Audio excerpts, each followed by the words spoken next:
In process quality assurance एक बहुत ही important link, एक बहुत महत्वपूर्ण ब्रिज होता है फार्मास्यूटिकल कंपनी के प्रोडक्शन प्लांट के अंदर तीनों डिपार्टमेंट का, that is production, quality control and quality assurance.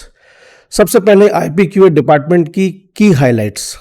Number 1, IPQA department quality assurance department का एक बहुत महत्वपूर्ण हिस्सा है। ये प्रोडक्शन या क्वालिटी कंट्रोल डिपार्टमेंट के अंतर्गत का नहीं है। Number 2, in process quality assurance यानी कि आईपीक्यूए, ये जो शब्द है सेल्फ एक्सप्लेनेबल है।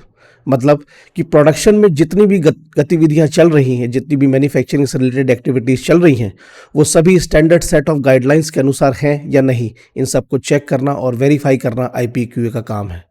नंबर 3, आईपीक्यूए ऑफिसर एक मोबिलिटी वाला जॉब है, यानी कि एक आईपीक्यूए ऑफिसर को क्वालिटी कंट्रोल, एश्योरेंस और प्रोडक्शन के बीच में घूमते रहना है।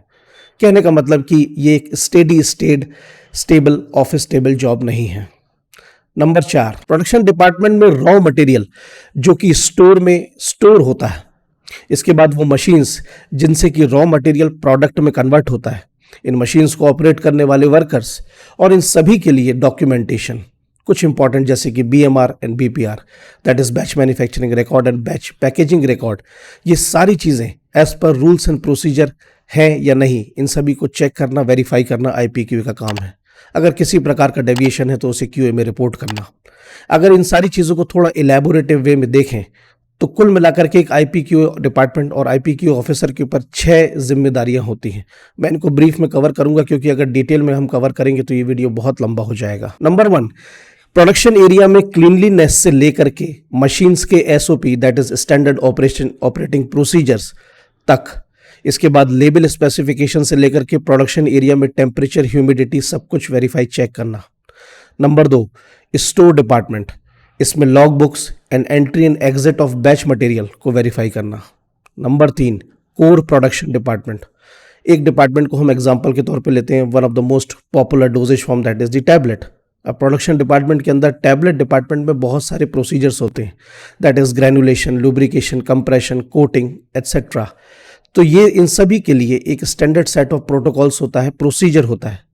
एग्जाम्पल के तौर पे आप अपनी पढ़ाई ग्रेजुएशन के दौरान एक लेबोरेटरी में टैबलेट्स को प्रिपेयर करते हैं, तो वो आप तभी कर पाते हैं जब आपके पास एक स्टैंडर्ड फार्मूला और प्रोसीजर होता है, जब भी आप कोई डोजेज फॉर्म बनाते हैं। ठीक इसी तरह से मेगा लेवल पर इन डोजेज फॉर्म के प्रिपरेशन के लिए एक standard set of protocols and procedure होता है जो कि बीएमआर और बीपीआर में होता है। तो इस चीज़ को प्रोडक्शन के कर्मचारी ठीक तरह से फॉलो कर रहे हैं या नहीं, इसको वेरीफाई करना आईपीक्यूए डिपार्टमेंट का काम है।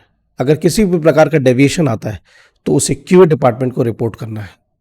इसके बाद आती है पैकिंग डिपार्टमेंट, यानी पैकिंग में जितनी भी पैकिंग लाइन है, rinse, swab, hold time, print, reconciliation etcetera, इन सब को चेक करना।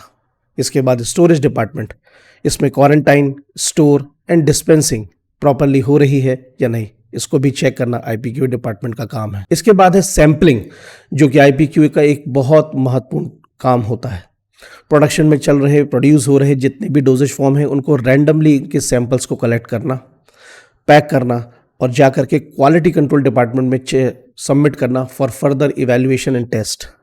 इसके बाद आईपीक्यू की जो क्वालिटी कंट्रोल डिपार्टमेंट की जो रिपोर्ट प्रोड्यूस होगी, उसको क्वालिटी एश्योरेंस डिपार्टमेंट में सबमिट करना। अब आते हैं जॉब से संबंधित कुछ महत्वपूर्ण पॉइंट्स के ऊपर, जिसमें कि पॉजिटिव एंड नेगेटिव पॉइंट भी शामिल है। Number 1 is eligibility. अगर आप बी फार्म या डिप्लोमा आपने किया है तो आप एलिजिबल हैं आईपीक्यूए में काम करने के लिए। Number 2 is salary. Starting salary range करती है एक आईपीक्यूए ऑफिसर की 10,000 to 12,000 पर मंथ।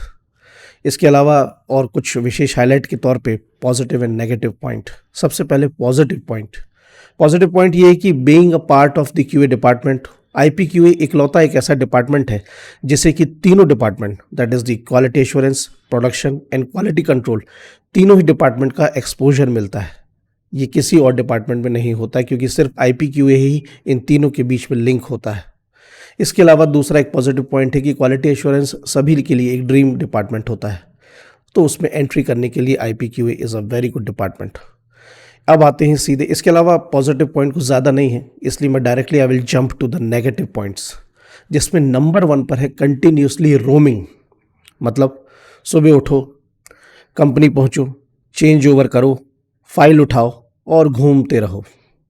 कहने का मतलब ये कि जिन लोगों को एक under one roof office table steady state job चाहिए, ये उनके लिए नहीं है।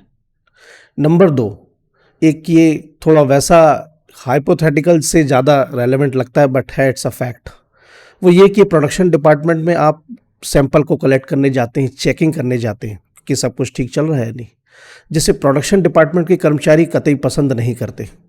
एक ये नॉर्मल सिंपल सी ह्यूमन साइकोलॉजी है कि अगर आप कोई काम करते हैं उससे कोई चेक करे या कुछ उसमें कमी निकाले तो आप वो बिल्कुल नहीं चाहेंगे। प्रोडक्शन डिपार्टमेंट निरंतर काम करता रहता है, वो कभी नहीं चाहता कि कोई आए और उसमें कमी निकाले। ये भी एक उसका एक नेगेटिव पॉइंट है। Number 3 salary. वर्क प्रोफाइल के अनुसार एक आईपीक्यू ऑफिसर को जितनी सैलरी मिलनी चाहिए उतनी नहीं मिलती। इसके पीछे का रैशनल ये है कि कंपनीज एक्चुअल में एक्सक्लूसिव है फार्मा कंपनीज, पर कंपनी दूसरे जो नॉन फार्मा कैंडिडेट्स हैं उनको भी प्रेफर कर लेती है, जैसे कि बीएससी या एमएससी ग्रेजुएट्स। अब बीएससी या एमएससी ग्रेजुएट्स ये देखते हैं कि कंपनी फार्मा एक्सक्लूसिव है तो हमारे कॉम्पिटिटर के तौर पे फार्मा कैंडिडेट्स भी हैं, तो चलो हमें कम से कम फार्मा कंपनी में एंटर करने का मौका तो मिल रहा है। तो इस माइंडसेट के साथ वो कंपनी में कम सैलरी पर काम करने के लिए तैयार हो जाते हैं।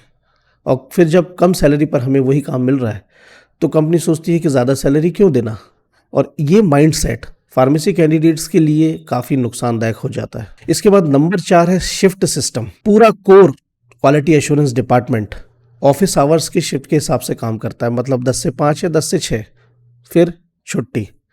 लेकिन आईपीक्यू डिपार्टमेंट को प्रोडक्शन के हिसाब से चलना पड़ता है, and everybody knows that production works for 24/7। इसीलिए अगर नाइट शिफ्ट भी चल रही है तो आईपीक्यू ऑफिसर को वहाँ पर उपस्थित रहना पड़ेगा, प्रोडक्शन के हिसाब से चलना पड़ेगा। तो ये भी एक उसका नेगेटिव पॉइंट है।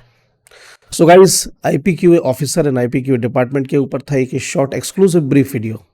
आशा करता हूँ कि आपको फ्रूटफुल लगा होगा। अगर लगा है तो प्लीज़ लाइक शेयर कीजिएगा। मोस्ट इंपॉर्टेंटली चैनल को सब्सक्राइब नहीं किया है तो प्लीज़ कर लीजिएगा। इंस्टाग्राम पर भी फॉलो करना ना भूलें। बस चलता हूँ, जल्दी मिलूंगा अगले वीडियो में। Till then stay motivated, work smarter and good luck.